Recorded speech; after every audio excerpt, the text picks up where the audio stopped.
Hey, friend, welcome back to the Live Off Rent Show, where we bring in real estate and other financial experts to help you build passive income, create your dream lifestyle, reach financial independence. As always, I'm your host, Brian Davis, co-founder of Spark Rental, and I'm on this journey with you. Every month, we sit down and vet different passive real estate investments in our co-investing club. And every month, I invest right alongside you in them. So without further ado, I am super excited to introduce our guest today. Bronson Hill is the founder of Bronson Equity. He's a general partner in over 2,000 multifamily units worth over $200 million. Bronson also hosts the Mailbox Money Show podcast, and he's the author of the book, Fire Yourself, Replace Your Working Income with Passive Income in 3 years or less. So Bronson, welcome to the show. Hey, Brian, really excited to be here. Excited to talk with your guests, and I always enjoy talking with you. Well, likewise. So, Bronson, we usually start these episodes just asking how you got into real estate in the first place, and then how things have changed for you over time. How you have scaled, evolved, and maybe some of those expensive or hard-won lessons along the way. Yeah.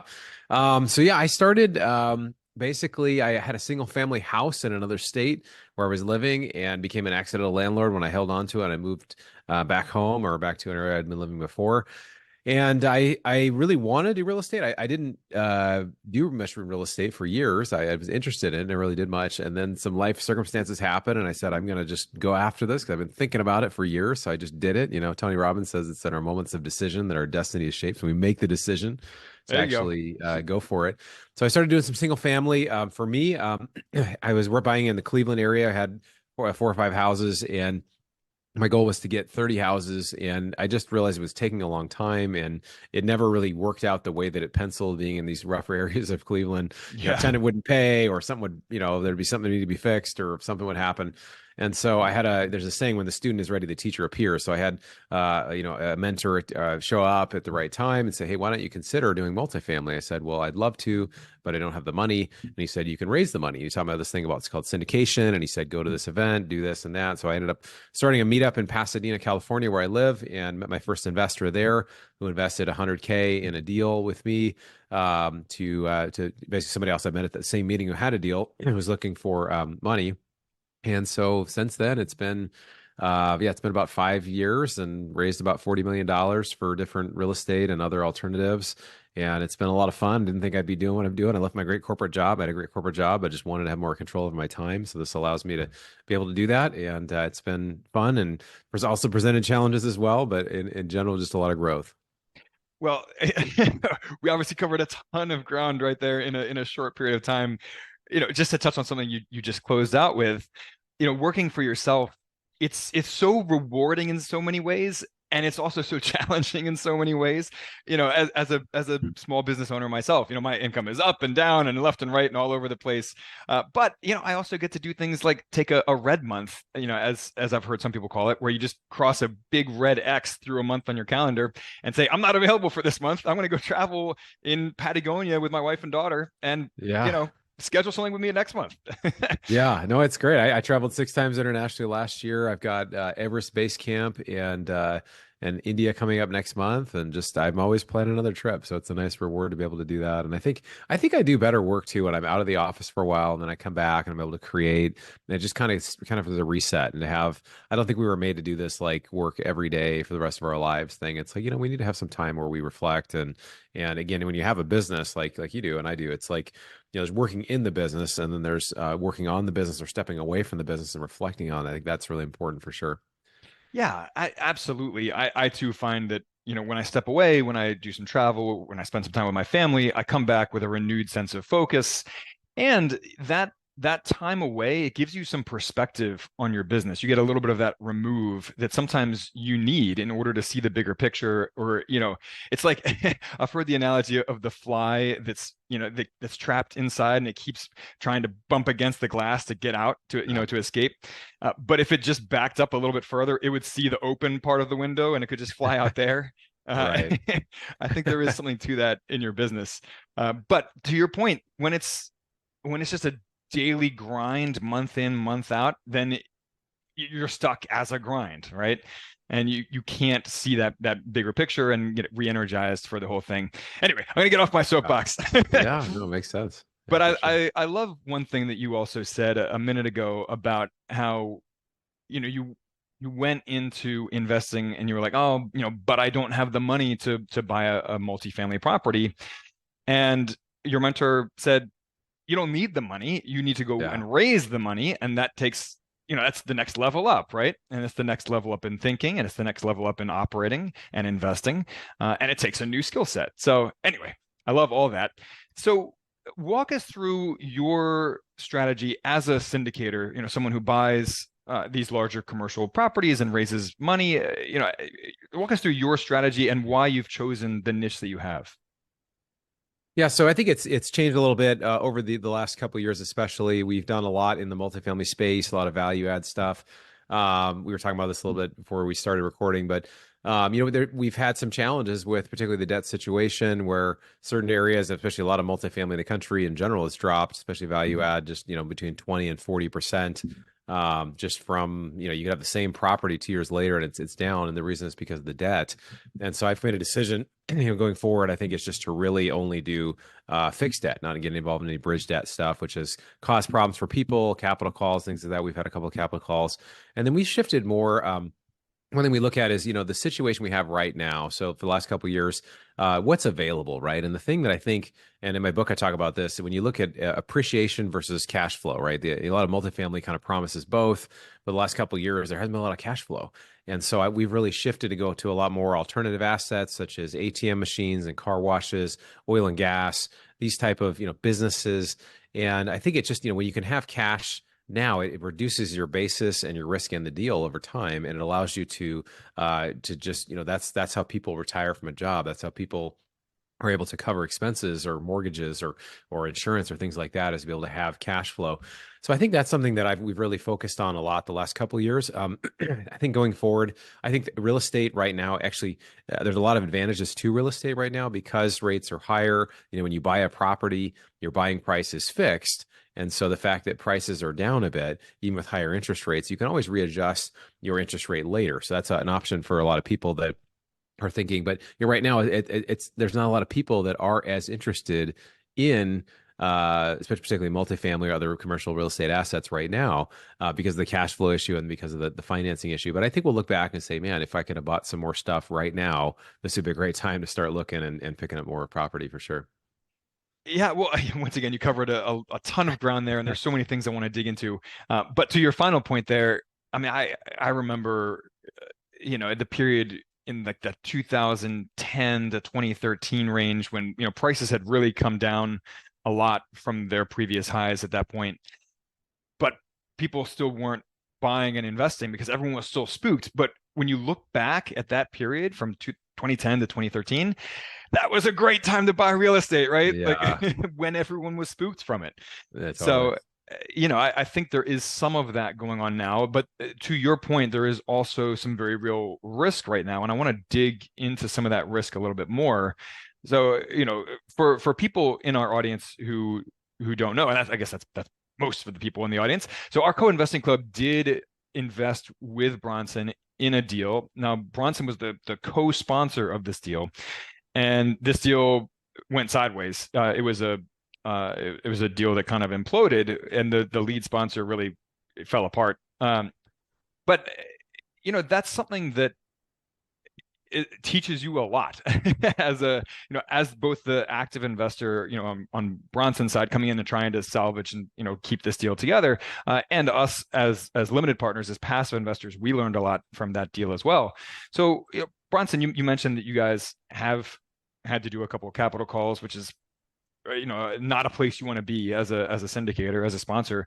So, before I want to dive in and talk about some risks in today's market, but as to enter that conversation, walk us through kind of where you have seen the problems arise and how you guys have shifted your focus now. You mentioned high interest rates, how you're only investing with fixed rate debt at this point. Expand on some of that a little bit for us. Yeah, so I think risk, there's a lot of different components to risk, and I think every investment that we invest in has risk. There's always a way. If somebody ever says it's guaranteed, unless there's a personal guarantee that somebody puts to it that they've actually allowed, hey, for my assets, you can take my assets if this doesn't work out. It's not everything has risk, Well, there's still and risk there so too, right? yeah, there's still risk there Maybe you too because can't they collect from can. that person. Yeah, maybe you can't collect. Maybe they'll flee the country. I mean, there's all kinds. So life is inherently risky, and they say if you don't want any risk, just never leave your house and never do anything. And even then, That's you right. could choke on a peanut, or you never. So there's risk out there. But I think when it comes to mitigating risks, there's a lot of different things we could talk about from that. I think right now some of obviously risks are more apparent.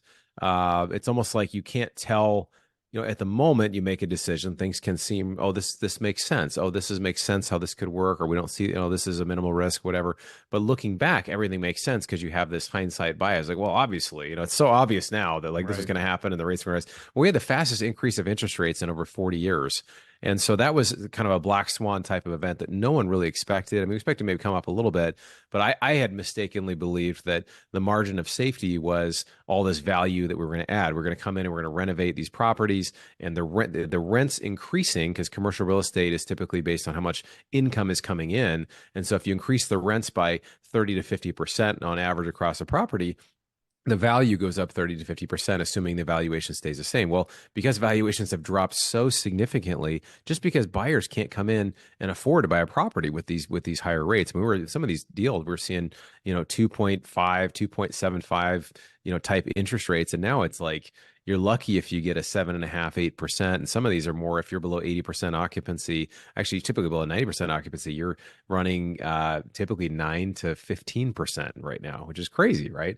So I think we can see risk looking back, but I think going forward, I think it's less about what happens and the decisions, the choices we make. It's always important with any investment. We need to take it seriously, but it's the lessons that we learn, right? It's the things we're investing not only in our investments, we're investing in ourselves, right? So I think there's importance to have some diversity and we're paying attention. But as we, as we learn these lessons, some are more painful than others, but we can kind of take away, oh, hey, okay, in this situation, this is something that I learned, and going forward to me, I've said, okay, well, in the future, if I do a multifamily deal, it's going to be with long-term, typically 7 to 10 year debt or more, because the issue is not that the valuations change. The issue is that it puts a deadline in, okay, in 2 years from when you buy this, you've got to refinance, and you don't want to be pinched on the debt side. That's something that was a big lesson for me for sure. Yeah, that's something that we have really started focusing on when we vet deals as an investment club. When we're looking at a deal, when we're talking to a sponsor about a deal, one thing that I've been paying a lot more attention to is that deadline. Is this financing short term? Is it 3 years or less? Or is it longer fixed interest debt? And I'll give you an example. There was a deal that we looked at last year where the buyer was assuming fixed interest debt at 5.1% with another 9 years remaining on it. And that was a great deal because, my crystal ball is no clearer than anyone else's, right? Like, I don't know if there will be a good time to sell within the next 3, 4, 5 years, but I'm pretty sure that at some point in the next 9 years, there will be a good time to sell, right? Like, but before that debt expires, that sponsor will be able to sell or refinance those properties, and it'll be okay, right? But to your point, when you have a short term or medium term deadline, artificially imposed by the debt, then that can put you in trouble. Maybe interest rates will stay higher a lot longer than anyone's anticipating. Maybe cap rates will be higher for a long time. We don't know any of that as investors. We just want to leave as many outs as possible. So anyway, I love all that. One other risk that we have seen a lot of, or that we're paying more attention to right now, is cash flow risk. And in particular, the risk of rents either staying flat or even declining, or even going up a little bit, but not as fast as expenses are going up. Especially things like insurance premiums, labor costs, property management, maintenance, repairs. So, how are you going about underwriting for that and protecting against that risk of like pinched cash flow? Oh, and Bronson, your microphone is muted, by the way. I was having a great thought by myself there, I guess. Um, yeah, so what we've really been looking at, again, I think as an investor, I think it's important to take a step back. We were talking a little earlier before we started about macroeconomics and things, is just to really figure out what your goals are. If the goals are cash flow and the goals are safety and or appreciation or maybe tax benefits, what are the specific goals? So for us, we've made, cash flow a very high goal. And I found that as an investor, I can choose. If I want that outcome, I can choose real estate, which is a very broad, general asset, or it could be specific, short-term rentals or multifamily or things, or I could choose other things such as businesses. There are private businesses that sell sometimes for 1 to 3 times earnings. And there's groups that work in the private equity space that help provide those opportunities on a passive level, which are great cash flows. If you buy something at 1 times earnings, that means you financed, maybe you put 15 or 20% down and you're getting basically paid back just in a matter of months what you put in the deal, and it's cash flowing incredibly. And these are sometimes very boring businesses like, laundromats and home care and stuff like that.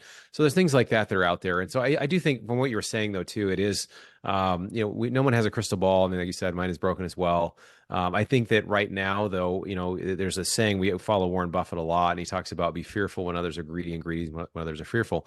And also, I think it's Howard Marks that says the best opportunities are the time of maximum pessimism.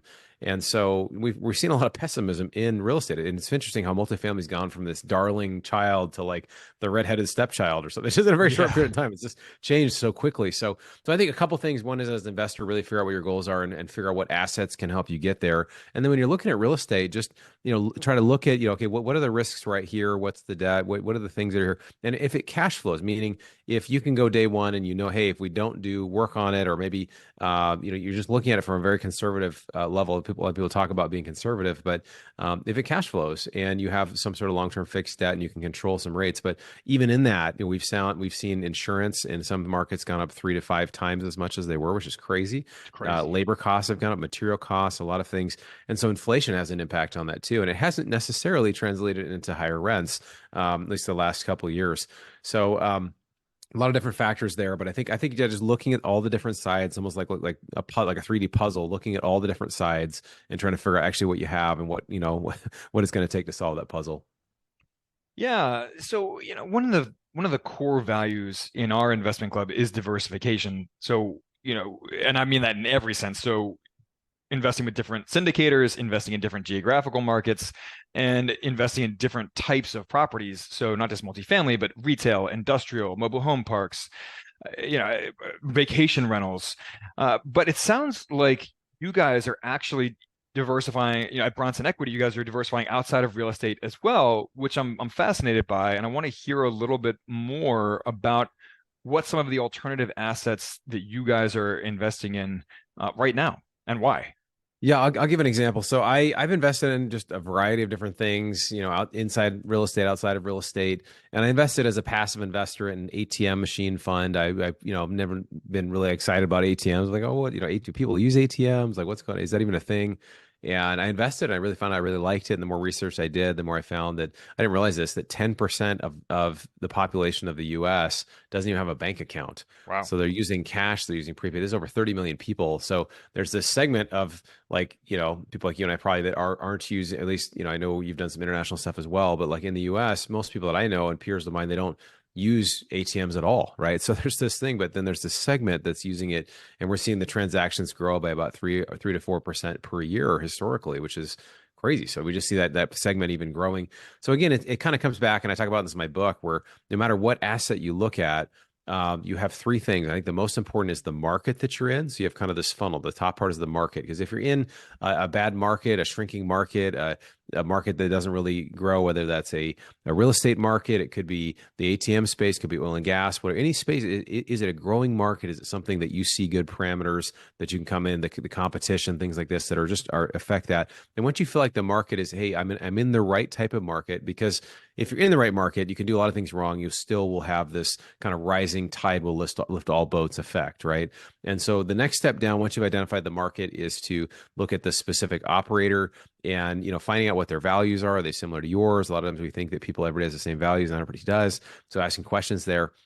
And then really, I think on that level, just figuring out what type of deals they've done. Is this a similar type of deal? What's their specific experience? And then the last step is the deal. Now, it typically comes in the opposite order. We typically get sent a deal, and then we have to go back and hold on. Let's think about what market is this in? Who's the operator, and what's the specific deal? But for the deal specifically, there's a lot of questions you can ask around this. I talk about a system that kind of goes through to help analyze that. But it's really helpful to look at, again, as an investor, just say, what are my goals? And you don't have to be an expert in ATMs or an expert in oil and gas or an expert in car washes to be able to be an investor. You just have to be able to understand, okay, what's going on here, and what, the deal, how will I make money on this? And what are the, one or two primary risks of how I could lose money? You may get it wrong, but just having some idea of that is really, really powerful when you're looking at deals. Yeah, well, I love that. And as I've looked at some alternative investments like ATMs, like car washes, like laundromats, I've had a hard time finding any private equity investments in this space that allow non-accredited investors. Most of what I've seen have been funds that are only available to accredited investors. And most of our audience here on this show are non-accredited investors. So I'm just curious, have you found any of these alternative investments that you like that are open to non-accredited investors? I just had a conversation with somebody about this, and we'll sometimes get somebody who's got a net worth of like 1.5 million, but they're not accredited because it's all in their house or something. So that stuff happens, where it's tied up. And I think it's just the way the SEC has done it. I think that there's an assumption that when someone's an accredited investor, they have a higher level of sophistication. I was a registered investment advisor for a few years, and I mean, you got to go with the rules, but they have no longer. I call myself a recovering investment advisor, so still an RA, but a different. But they make these rules. They make it for a reason. And again, whenever you take money from non-accredited investors, it's always going to be held under a higher level of scrutiny. And so, we want to make sure that when we take money from individuals, or just make sure that, hey, if there was a loss, are they okay? Sometimes somebody, hey, everyone somebody's got 100K, hell, I'll put 50K in it, or I'll borrow money to put in. I'm like, that just doesn't make sense, because we want to make sure that people have, so I think, in general, real estate's a very understandable thing for most people. Stuff beyond that, it's just not everybody can, do the work or really try to understand. I honestly think the ATM fund is awesome. I wish it were open to non-accrediteds. It's just the way the operator set it up. It's just, I think it's really a risk mitigation thing for them in general, just in case something doesn't go as planned. You're covered. And then you have more flexibility. You can advertise, you can do other things. You just got to verify accredited status. But it is frustrating for those that are non-accredited, and I totally get that. And I really wish that would change, because I think it's way better for someone to be in some of these deals than to be in a lot of Wall Street products that are offered. Well, I certainly agree. And yeah, I mean, we're going to continue keeping an eye out in our investment club for some of these alternative investments. It's just, yeah, we've had a hard time finding any that are open to non-accredited investors, and a lot of our members are non-accredited, so we only consider investments that are open to everyday people. So, Bronson, I want to be mindful of your time, but tell us how people can connect with you, what you guys are focusing on right now at Bronson Equity. How can people invest with you? Yeah, so thanks, man. I appreciate you having me. So yeah, we have, you can get to my website, bronsonequity.com. We've got our investor club there. You can check that out. I've also got my book behind me here, Fire Yourself, become an Amazon bestseller. So really excited to share that. That's at Amazon. You also get the first couple chapters for free on my website if you want to go to bronsonequity.com. But yeah, I'd love to hear from anybody and connect on investing, or just, trying to figure out how to get to a place to fire yourself and have enough passive income to cover expenses. Awesome. Well, Bronson, thank you so much for coming on. We hope to have you back on soon. Thanks so much, Brian. Great to be here. Thanks. Absolutely. And guys, if you enjoy these conversations that we have, please rate, review the show. It means a world of difference to us. And we will catch you next week. Same place, same time. Bye now. Like the idea of diversifying into real estate, but don't want the headaches of being a landlord? Enter passive real estate syndications. You buy fractional ownership in apartment complexes and other large-scale properties. Earn your share of rental income and your share of the profits when the property sells. In fact, most of the syndicators we've invested with have average returns over 20% per year. You even get full tax benefits, including accelerated depreciation. Even as you collect distributions in real life, you often report a loss on your tax return. So why doesn't everyone invest in real estate syndications? First, you typically need to know the syndicator to invest, and the minimum investment for each property is high, usually $50,000 to $100,000. That's a lot of money for a single investment, which is precisely why we formed an investment club to pool funds and invest together. Every month, we propose a new deal in the co-investing club and vet it together on a group call with the syndicator. Each deal is purely optional. Pass or invest as you like. As for us, we invest our personal money alongside you in every single deal. If you want to invest like the 1% without actually being a 1%er, join Spark Rental's Co-Investing Club. Email us at support@sparkrental.com with questions, and we look forward to investing alongside you.